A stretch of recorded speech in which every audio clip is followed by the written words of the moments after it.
Hello, YouTubians.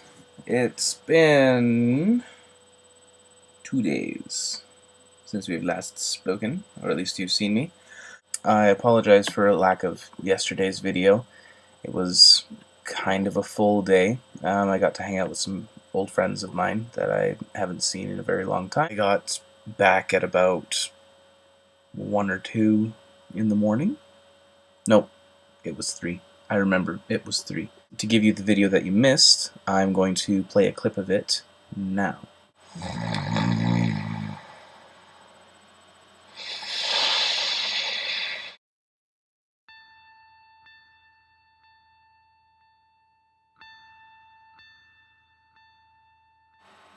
So I wanted to talk about trials today and some different things to think about as you're going through problems, however big and small they are. I mean, we all have our personal battles, and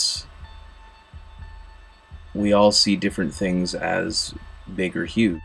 I mean, there's that terrible stuff going on in Boston right now, which I don't want to belittle it or anything, because it is a tragic thing, but I do want to say that doesn't invalidate things that you're going through. Tragic events like this often make people look and re-examine their life to, make something better of themselves, or to make something different of themselves. I read from the Book of Mormon, and in the War chapter, somewhere in Alma, it talks about how after all the wars and all the afflictions and whatnot, there were many people whose hearts have been hardened, and many people whose hearts have been softened. It's interesting to think that these people were put under the same conditions and had completely opposite reactions. With what's been going on, especially in the world today, it's very easy to become hardened and to not want to go out there and help people, or you just kind of get fed up with people killing each other and being unpleasant to each other. And this quote has been going around the internet a lot. It's a quote from Mr. Rogers, and he says, "Look for the helpers, because there are always helpers." It shows that there's still good in the world, that there are still people who have that burning love for other people, that caliber of man that we always look for from stories. The hero, well, not even necessarily the hero, but the person who goes forward and puts others first.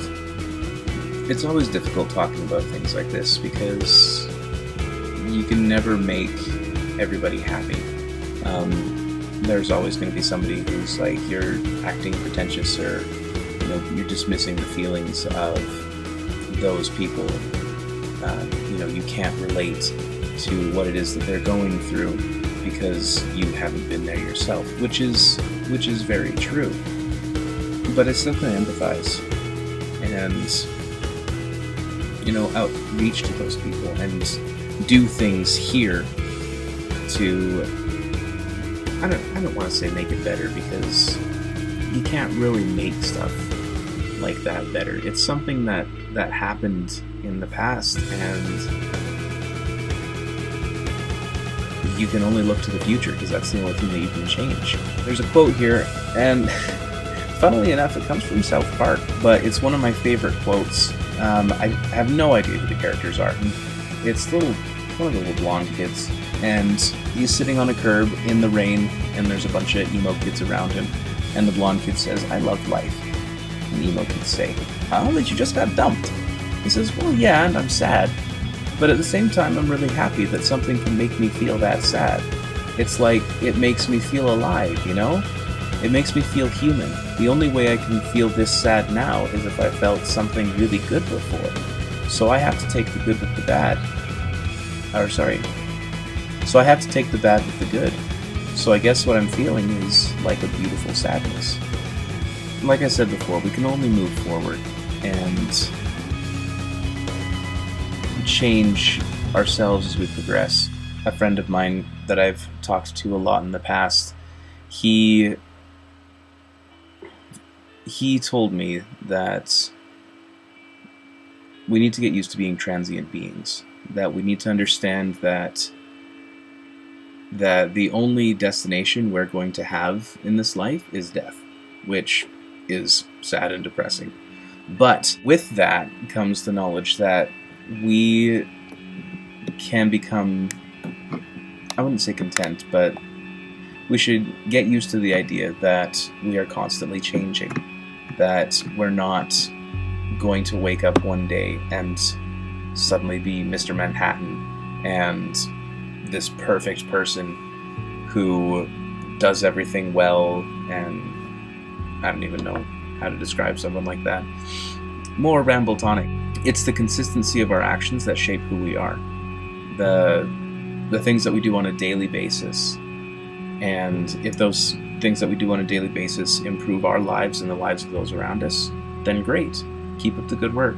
If the things that you're doing in your life are making you happy, not at the expense of others, then it's something that's worth pursuing. I know that there's been a lot of rambling and whatnot, but I hope that this has helped you today, or at least lifted your spirit and mind somewhat. Yeah, so love life, people. Reach out. It's not over. If things suck, then it's not over yet. And we just gotta keep going. So stay beautiful. Bye.